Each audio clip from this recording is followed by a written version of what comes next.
ଦେଖନ୍ତୁ, କେନ୍ଦ୍ର ସ୍ୱରାଷ୍ଟ୍ର ମନ୍ତ୍ରୀ ଅମିତ ଶାହାଜୀଙ୍କର ଗସ୍ତ କାର୍ଯ୍ୟକ୍ରମ ଚୂଡ଼ାନ୍ତ ହୋଇସାରିଥିଲା।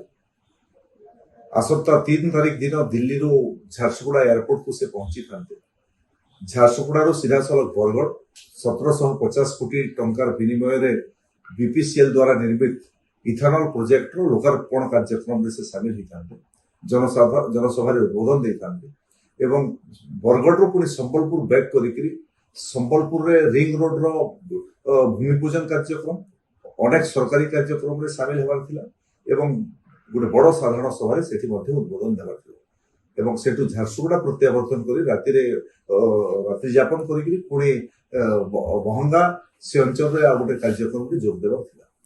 କିନ୍ତୁ ତାଙ୍କର ଗସ୍ତ କାର୍ଯ୍ୟକ୍ରମ ଆଜି ସକାଳୁ ସକାଳୁ ସୂଚନା ମିଳିଲା ତାଙ୍କର ଗସ୍ତ କାର୍ଯ୍ୟକ୍ରମ ବାତିଲ ହୋଇଯାଇଛି ଏବଂ କେନ୍ଦ୍ର ସରକାରରେ ଗୋଟେ ବହୁତ ବଡ଼ ନିଷ୍ପତ୍ତି ନେବାର କାର୍ଯ୍ୟକ୍ରମ ଥିବା କାରଣରୁ ଏବଂ ଅମିତ ଶାହା ଆଜି ଦେଶର ଗୃହମନ୍ତ୍ରୀ ଥିବା କାରଣରୁ ଏବଂ ତାଙ୍କର ଭାରତୀୟ ଜନତା ପାର୍ଟିରେ କେନ୍ଦ୍ର ସରକାରରେ ଅମିତ ଶାହାଜୀଙ୍କର ଗୋଟେ ବଡ଼ ଭୂମିକା ରହୁଛି ଏବଂ ସେଥିପାଇଁ ତାଙ୍କର ଗସ୍ତ କାର୍ଯ୍ୟକ୍ରମ ବାତିଲ ହୋଇଛି। ପରବର୍ତ୍ତୀ ସମୟରେ ପୁଣି ଥରେ ଅମିତ ଶାହାଜୀଙ୍କର ଗସ୍ତ କାର୍ଯ୍ୟକ୍ରମ ଫାଇନାଲ ହେବ ଏବଂ ଫାଇନାଲ ହେଲା ପରେ ଇଥାନଲ ପ୍ରୋଜେକ୍ଟ ଏବଂ ଅନ୍ୟାନ୍ୟ ଯେଉଁ କାର୍ଯ୍ୟକ୍ରମ ଥିଲା ତାଙ୍କ ହାତରେ ପୁଣି ଲୋକାର୍ପିତ।